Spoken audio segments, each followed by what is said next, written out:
Ini cerita seram yang gue alami. Cerbam.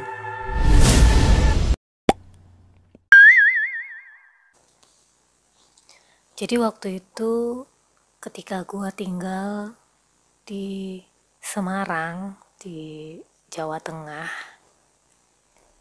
seingat saya itu tuh waktu itu tahun 2019.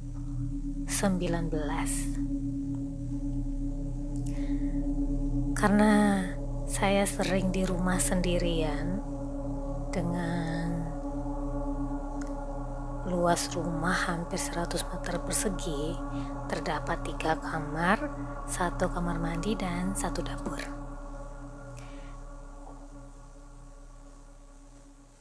Waktu itu suami masih sering intens untuk dinas ke luar kota, sehingga saya harus sendirian di rumah. Beruntung saya memiliki teman-teman yang baik di Semarang tersebut, sehingga malam itu kebetulan waktu itu malam hari Kamis, malam Jumat. Karena kalau di hari Jumat biasanya suami sudah kembali dari luar kota dan sudah ada di rumah. Kebetulan teman saya itu lagi pengen refreshing kali ya, atau karena kasihan juga, jadi sudah saya anggap seperti kakak juga, sesama perempuan, dan dia memutuskan untuk menginap di rumah, tapi di kamar yang berbeda biasanya. Ceritanya berawal ketika di malam itu kami terlalu asik minum es mungkin, terus makan cemilan, ngobrol sampai agak larut sambil nonton TV. Entah mengapa di hari itu sepertinya cuaca atau lingkungan atau apa ya, saya juga nggak ngerti. Cuma saya merasa agak sangat sepi banget. Karena dari sore itu sudah sangat sepi. Apakah pengaruh hujan sedari pagi hingga sore hari, makanya tetangga juga lebih memilih untuk diam di rumah dan mungkin lebih cepat tidur. Kebetulan tetangga saya yang di depan rumahnya juga kosong dan gelap, karena mereka mudik atau kemana saya juga nggak paham karena nggak pernah bertanya. Dan di seberang rumah tetangga saya yang kosong tersebut ada lahan kosong yang sudah semak belukarnya itu sudah tinggi, dan entah mengapa karena nggak ada rumah ya di sana, sehingga kalau lewat sana dan arah pandang dari rumah saya itu kayak huruf T gitu, lurus saja ke arah sana itu gelap.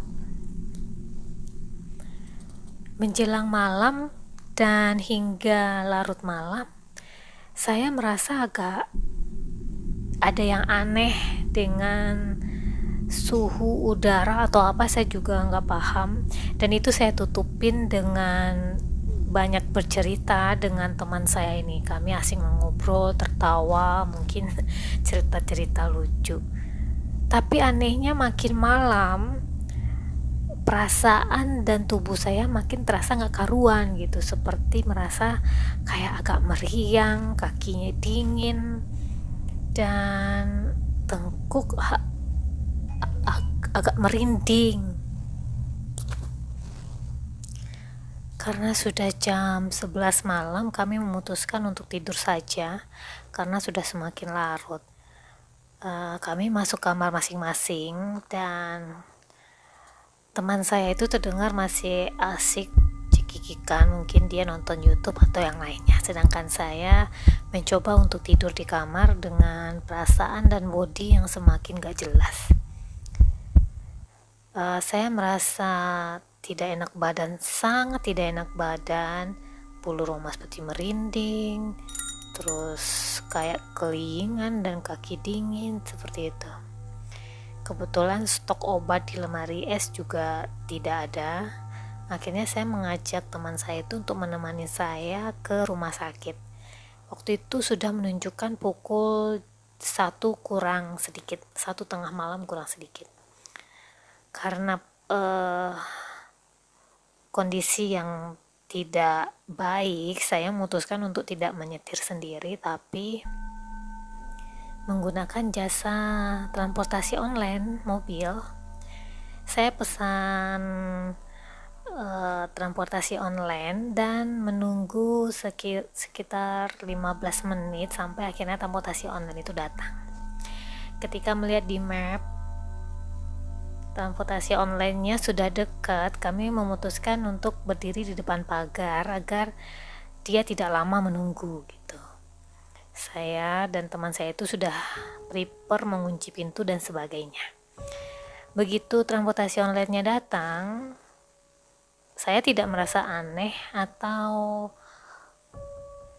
ada sesuatu pada kendaraan tersebut, tidak ada. Cuma kendaraan itu berjenis minibus, dan begitu dari jauh mendekati ke saya, dia sudah ngedim lampunya itu, dan saya tidak mengerti maksudnya, apakah dia memberi tanda bahwa dia sudah sampai. Akhirnya saya dan teman saya melambai, ya sudah, mobil tersebut. Begitu naik, sang sopir berkata, "Oke Mbak, sudah di mobil semua ya?" Saya jawab, "Sudah Pak, tujuan ke rumah sakit ya Bu?" Saya jawab, "Iya Pak, sesuai aplikasi." Oke, akhirnya mobil melaju pelan.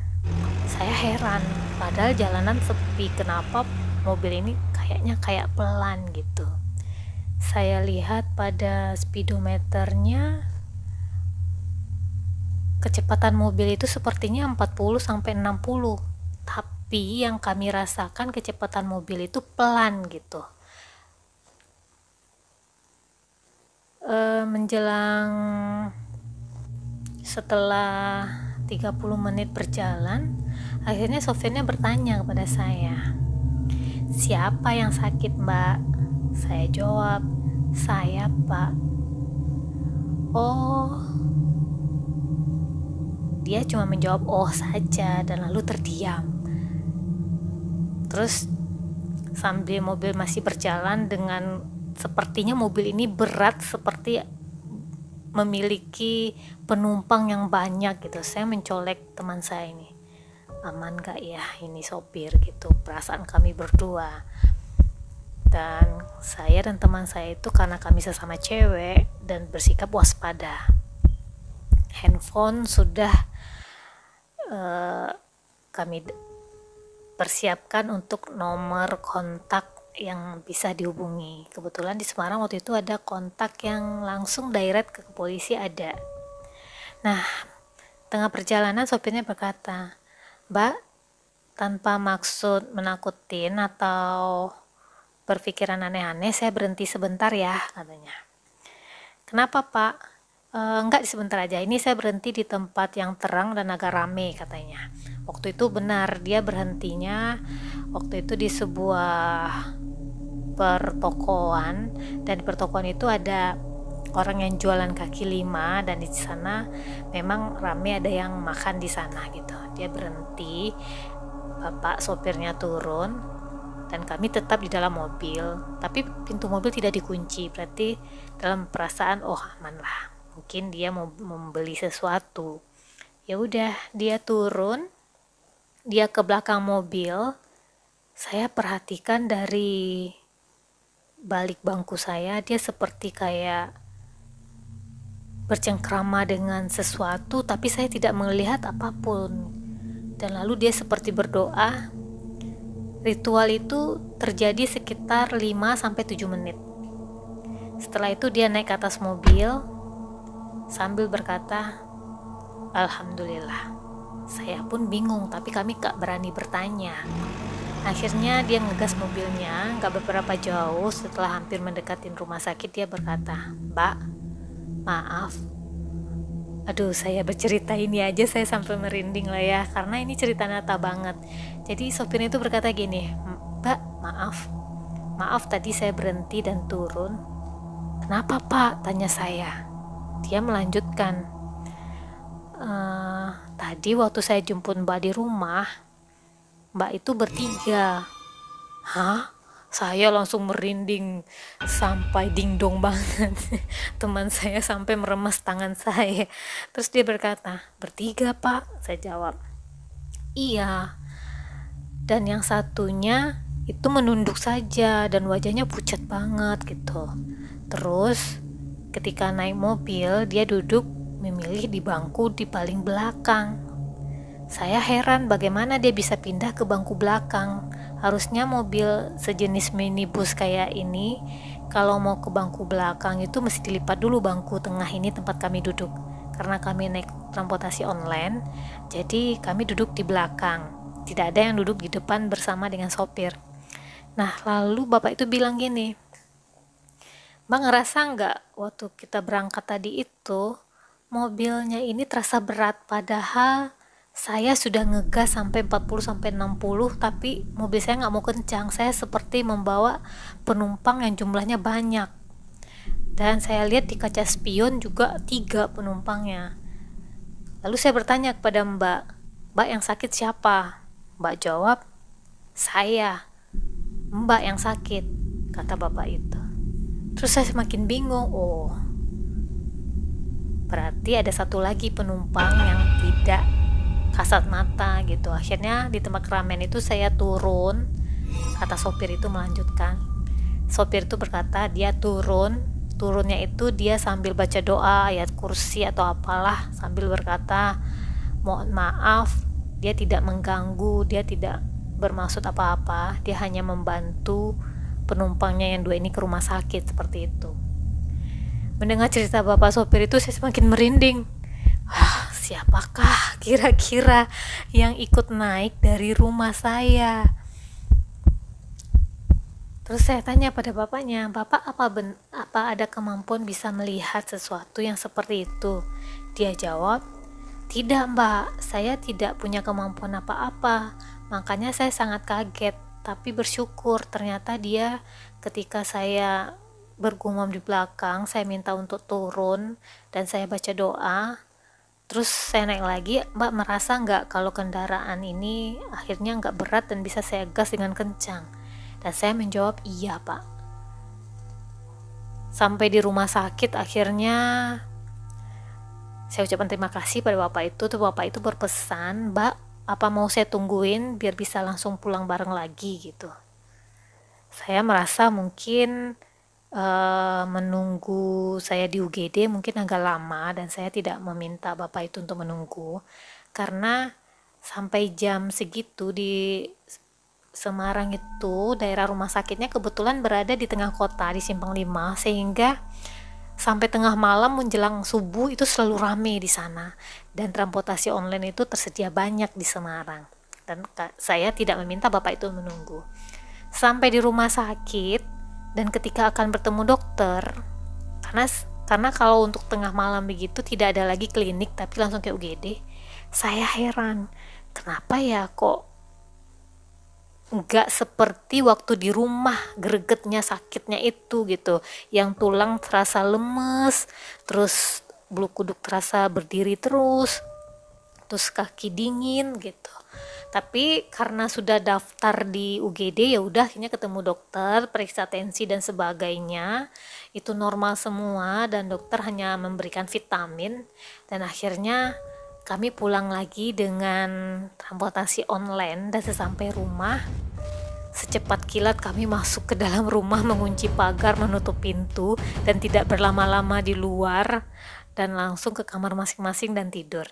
Sampai esok paginya saya bercerita kepada teman saya itu, dia juga heran dan dia bertanya, apakah di lokasi ini memang sering terjadi hal yang aneh. Saya gak ngerti juga, karena kalau malam Jumat itu di depan rumah memang sering terdengar kayak bunyi kring kring kring Terus kalau saya intip dari jendela kamar yang kebetulan jendela saya menghadap ke pagar rumah, itu tidak ada apa-apa. Ya sudahlah, akhirnya pembicaraan kami sampai di sana dan saya memutuskan untuk memanggil orang pintar untuk melindungi rumah, atau sekurangnya saya juga minta didoakan rumah ini dari gangguan-gangguan sejenis makhluk halus tersebut. Nah, itulah Fiji, kisah cerbam, cerita seram Peggy Luffy.